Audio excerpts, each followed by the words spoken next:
Halo,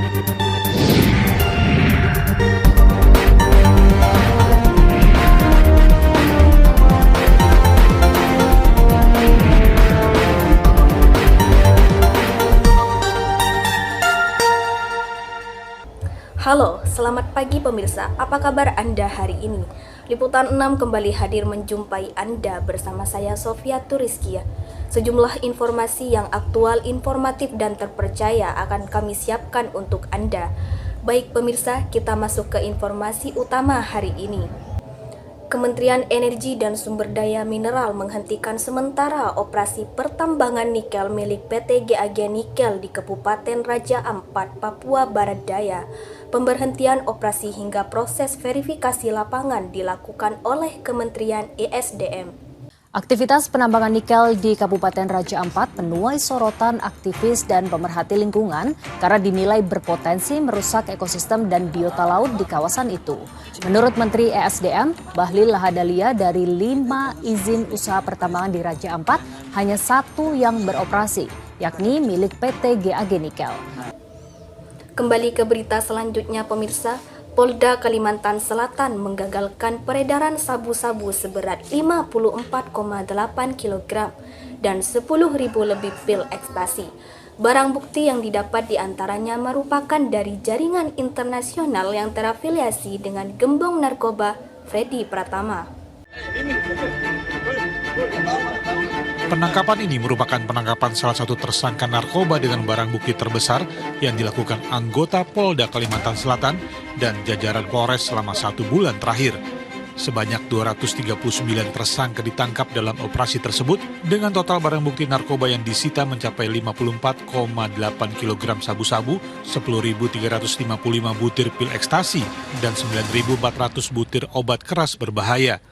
Di antara ratusan tersangka tersebut, sebagian diantaranya merupakan jaringan internasional yang terafiliasi dengan gembong narkoba Freddy Pratama. Masih saja ramai soal ijazah Presiden ke-7 Republik Indonesia Joko Widodo. Banyak versi yang beredar di masyarakat, terutama seputar keaslian ijazah keluaran Universitas Gadjah Mada itu.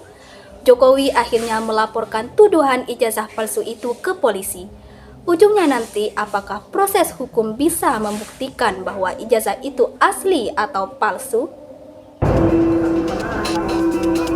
Kasus tuduhan ijazah palsu Presiden ke-7 Joko Widodo terus bergulir. Selasa pagi, Jokowi datang ke Bareskrim Polri. Presiden ke-7 itu diperiksa sebagai terlapor dalam kasus dugaan kepemilikan ijazah palsu yang dilayangkan tim pembela ulama dan aktivis. Polemik soal keaslian ijazah palsu Jokowi juga membuat Menko PMK Pratikno angkat suara.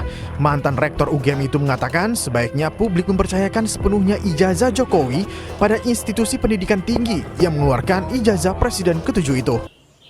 Seekor sapi kurban masuk ke dalam kolam ikan sedalam 1 meter di halaman kantor Dinas Pendidikan.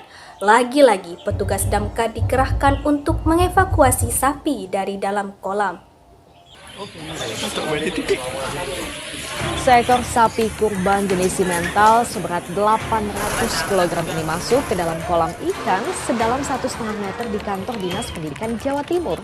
Karena tak kunjung bisa dikeluarkan, petugas damkar pun dipanggil lengkap dengan mobil kremnya. Proses evakuasi berlangsung hingga 45 menit. Namun setelah berhasil dievakuasi, sapi justru menyeruduk sejumlah penonton penyembelihan kurban.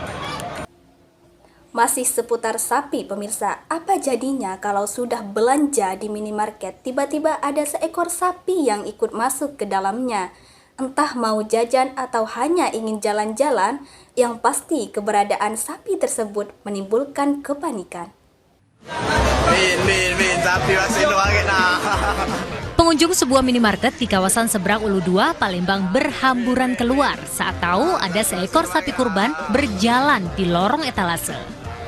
Pintu dibuka untuk memancing sapi yang telah bertahan selama 15 menit. Tak berapa lama, hewan kurban itu pun langsung berlari tancap gas sampai-sampai menyeruduk sejumlah sepeda motor yang tengah parkir. Pemirsa, informasi tadi mengakhiri perjumpaan kita di Liputan 6 pagi ini. Saya Sofia Turiskia mewakili seluruh kerabat kerja, pamit undur diri. Selamat pagi dan sampai jumpa.